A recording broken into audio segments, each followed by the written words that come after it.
Hello, this is Mike Hamilton from TradeEasyway.com and time for my weekly review. Dollar index on the daily, you can see we're just at this trendline support here. Now it's easy to think with the little hammer there that we could start to move to the upside here. I actually think we're about to drop quite hard. This to me is a distribution pattern up here, and if you take that trend line away, to me these moving averages are just moving across. I think we might get a little move up here up to 82 and then finally start to descend and perhaps even come down to these levels down here. Why do I think that? Well, this is the weekly index. You can see we had some little reversal bars under the 200 EMA there, and this weekly is still closed well below the previous few weeks trading. We are now below the 50 EMA with the 8-day moving average coming down through the 50. So this to me is a great short setup. We could easily get a pullback to 82.5, but overall I think this dollar is going to continue to the downside.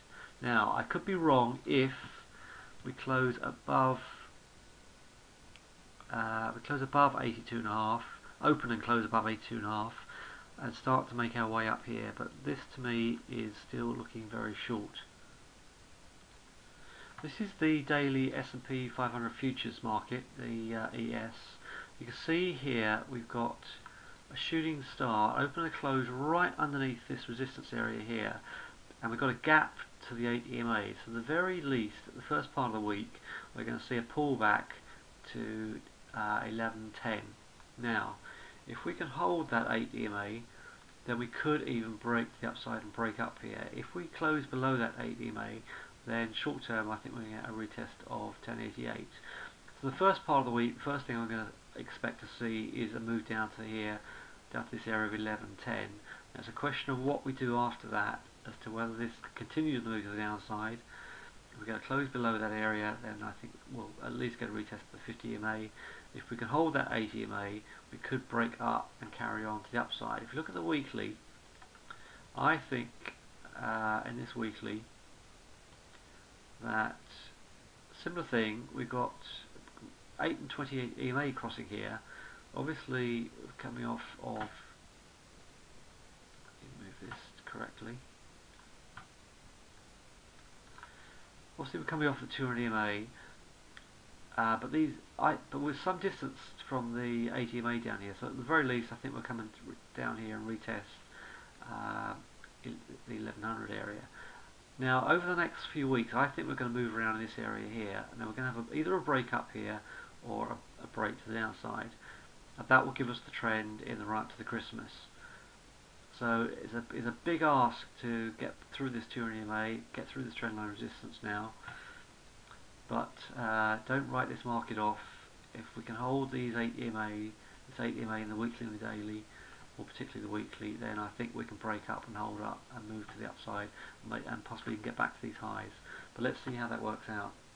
But short term, pull back to at least, where are we in the daily? Pull back to at least 11.10. Pound, shooting star up here under major resistance here. So, look at the gap between the 8 EMA and the current price. So I'm looking for this to come back to the 8 EMA, which will be a pullback here to just above the 50 EMA in the weekly, and then I'll be a buyer down here and look to see if we can break up and head up to 167.50. Nice big gap between the 50 and the 200 EMA in the weekly, so waiting for this to come down, and I will be a buyer here. Look at the 8, the 50 and the 200 crossing. So the pound US is very strong. Euro US, shooting star under the 200 EMA. I'm going to pull back to 129.39. The 8 EMA, I will be a buyer. Look at this weekly, the 8 and the 20 are crossing. This is a higher low. We've already had a retest of the 50 EMA. I think the next time we come up to the 50 EMA, we will break through and get up to 135. Euro pound, I think this looks as if it's rolling over. If I get a close below the 50 EMA, I would short the euro pound. It's not a big mover, so probably gonna. I think there's better trades out there, and I would leave that alone. US dollar CAD. I do like the US dollar CAD. Just a lot of congestion above. We've got a hammer in the weekly. We've got this wedge working out.